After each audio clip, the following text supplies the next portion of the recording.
Hi, everyone. Welcome to the final segment of our News from Ukraine's Frontline feature. For the last, I think it's been 6 weeks, it's been a great pleasure to have Liuba from my office, who's an intern with the Canada-Ukraine Parliamentary Program, help facilitate these conversations we've been having with guests directly from Ukraine. So if you've missed them up to now, you can go back and find them. But we're going to do a recap here of just some of the key issues in the conflict right now, some of the things that you need to be aware of, and kind of action items going forward. So, Liuba, thank you again for facilitating this, and great to be able to wrap up today. Yeah, thanks. Thanks for having me. It's a pleasure to be an intern in your office, and I think I actually learned a lot here too. And yeah, for the past 6 weeks, we covered different topics concerning Ukrainian war and the efforts of civilians and military to stop the Russian aggression. And I think the first topic we covered was the food security problem, which actually is now getting even more bigger and more prominent for the whole world. And I think that's the most important intake that we had from this conversation with Andrei Dekun, who was our guest, is that Ukrainians' agriculture problem right now with Russia's attacking every inch of Ukrainian soil is that it's not only the problem of Ukraine, but it's also world's problem. And for us to stop the war, to stop Russian aggression, it's for world to win this. It's also for world to have a better future that many people, unfortunately, due to this crisis, are affected in other countries in Northern Africa.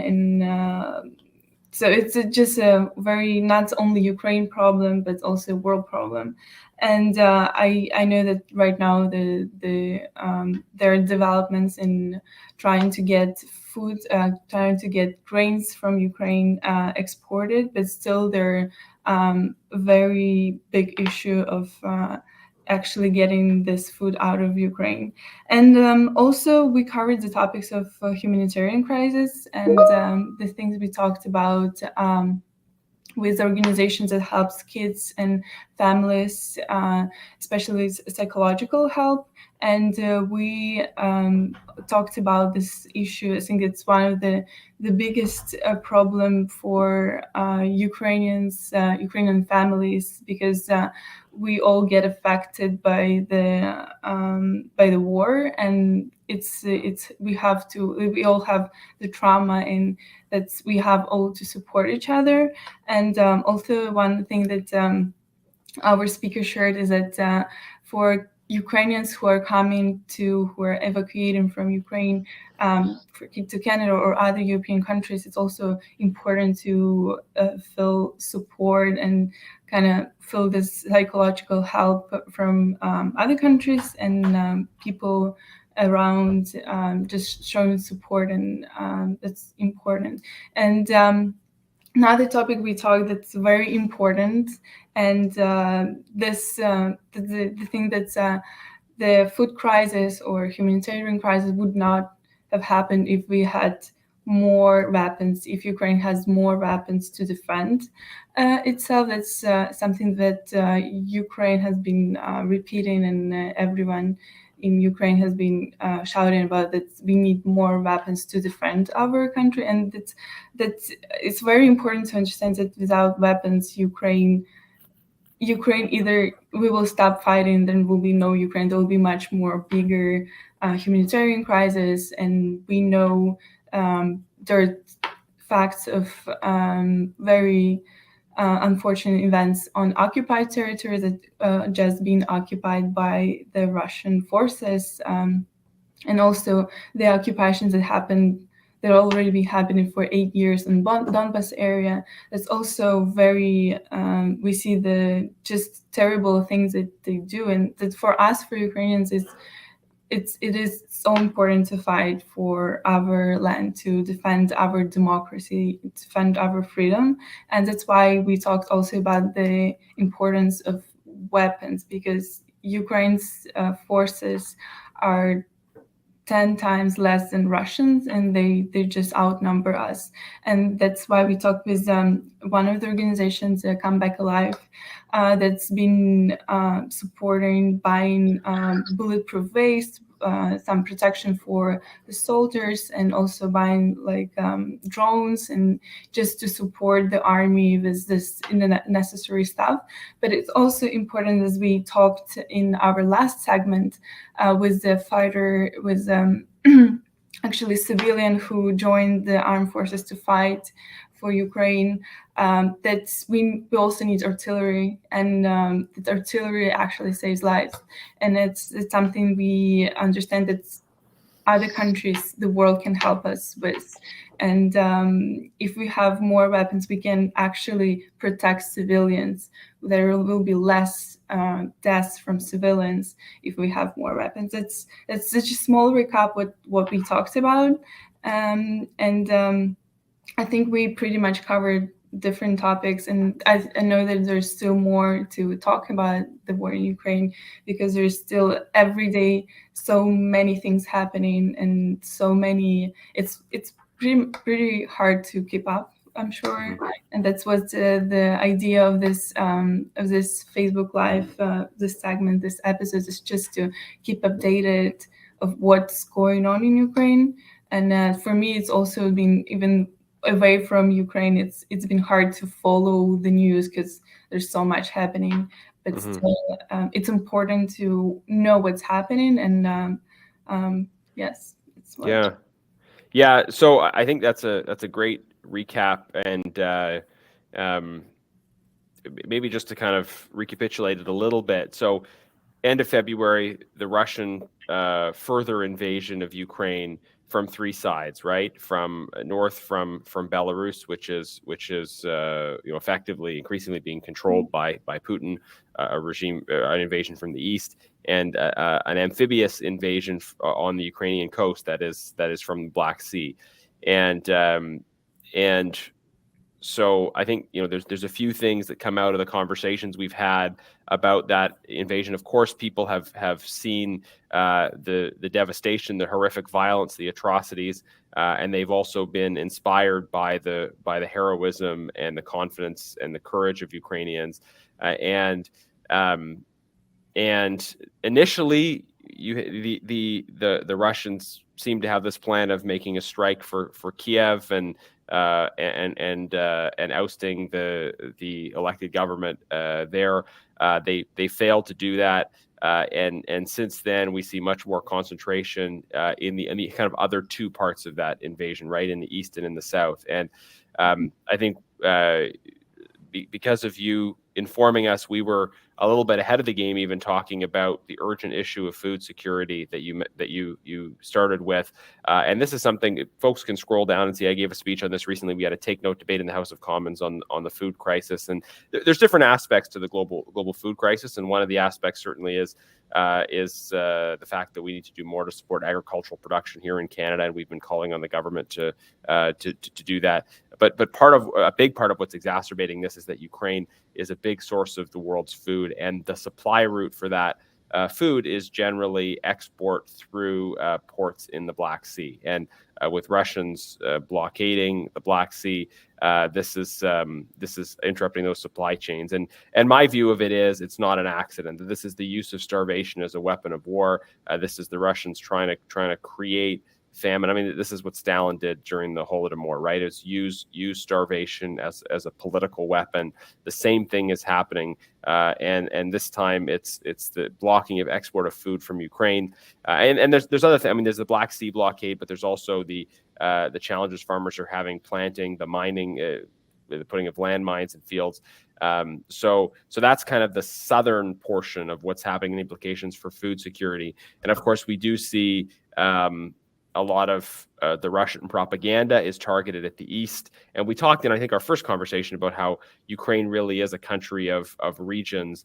It is one country, but it's a country of regions. That is, there's different experiences, some different histories, and yet Ukrainians have very much come together to resist the invasion.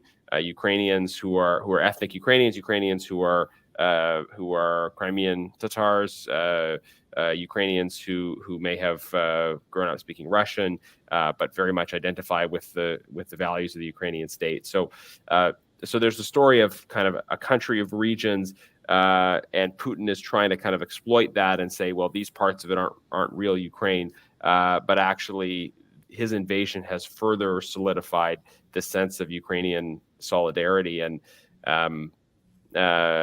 so in that and the fighting back, people joining and from all regions and from around the world to support that fight.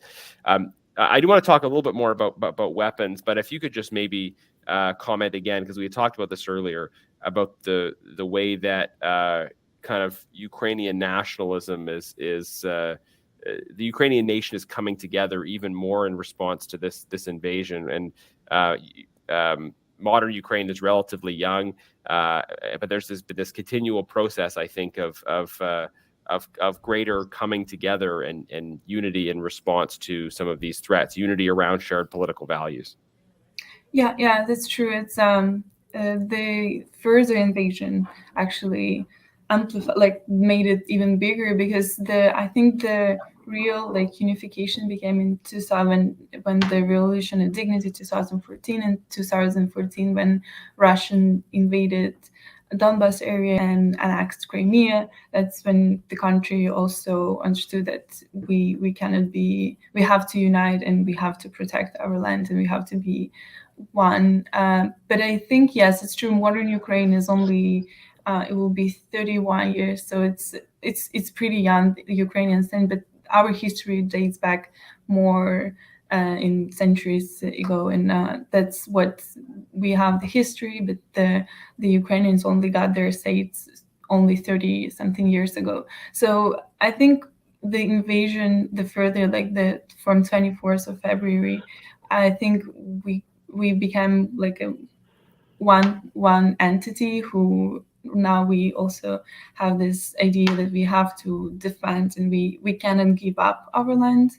And I think it's something that unites everyone. So everyone is ready to defend our country, to stand for our values, stand for Ukrainian identity. And I think even more like people now feel more patriotic, more Ukrainian, I would say that. Even as we talked before, that Eastern Ukraine is very its Russian influence is very prominent there, and I think even in this occupied territories, recently occupied, in the territories occupied since 2014, the Donbas area, people they're also waiting for Ukraine to be back there and to be a part of Ukraine, and I know that I'm personally from my family's my hometown is right now is occupied by Russian forces, and I talk to people there, and I know that they are waiting for Ukraine, and they're waiting to be back as a part of Ukraine. Mm-hmm. So thank you again so much for doing this. We'll conclude on the issue of weapons again, just to really emphasize that point. This is something we're calling on the government to do, is to support Ukrainians in this fight by supplying them with vital weapons and artillery. And look, there's a lot of talk about solidarity, and that's good, but that needs to be followed up with concrete support, and that means weapons. So I'm going to continue to push on that. We in the Conservative Caucus will. I think big takeaways for people: food and weapons. Right? Ukraine needs weapons, and this invasion is going to be provoking a further global food crisis. So to understand what is needed and what the implications are, food and weapons, I think should be top of people's minds. So, yes. Any final words from you, and then we'll wrap up this final segment. Yeah, and I want to just have this a minute to thank Canada for the help. Canada's been doing a lot of support for Ukraine, and we appreciate it, and we really feel that we have friends in the world, and it's very important for us to fight back and to continue our fight, and for Canada and Canadian people who are welcoming Ukrainians here too. And yes, the weapons and food. So if we have weapons, and then I think in food crisis, food security will be a lesser problem. And I think also just a few remarks on how people can stay updated about Ukraine, how people can actually support Ukraine. So just staying updated about the news is also important, just to know what's going on, what's happening, and what the struggle of Ukrainians is. So it's just to stay updated is also good to support Ukraine. Other ways, we also in our segments, our previous episodes, we talked to our nonprofit organizations that are helping. So donating Ukrainian organizations, just whatever you can, is also very helpful, because these organizations, they work on ground and they directly help people on the ground, and also sending humanitarian help, not just only with also supplies or bulletproof ways or whatever, just helping like that. We all appreciate it. And also other ways to support Ukrainians, to join protests. There are actually protests going on in different countries, just pushing the governments to support Ukraine more. And also, as in Canada, it's very effective to contact your MPs and also urge them to support Ukraine, and I think also to support Ukraine with weapons. And in other ways, people can help is Ukrainians who are seeking shelter in Canada. They also come from a war-torn country with a lot of trauma and maybe psychological problems due to the conflict, and also just people supporting them, just asking how you're doing, and learning what's their story. Also, it's important, because I think many Ukrainians now have so many stories that they the past 3-4 months they had to live through. We also want to share them. So I think it's just a few ways that Canadians can support Ukraine. And thanks again for the support. And we really appreciate it. And we really know that Canada is a Ukrainian friend, good friend. Well, thank you so much, Liuba, again. Thanks, everyone, for watching. And Liuba's term ends soon, but we will keep bringing you with updates and other formats and continue to do our best to support the people of Ukraine in this critical fight for freedom and democracy, for national self-determination and the rule of law. All the best to everyone. Thanks for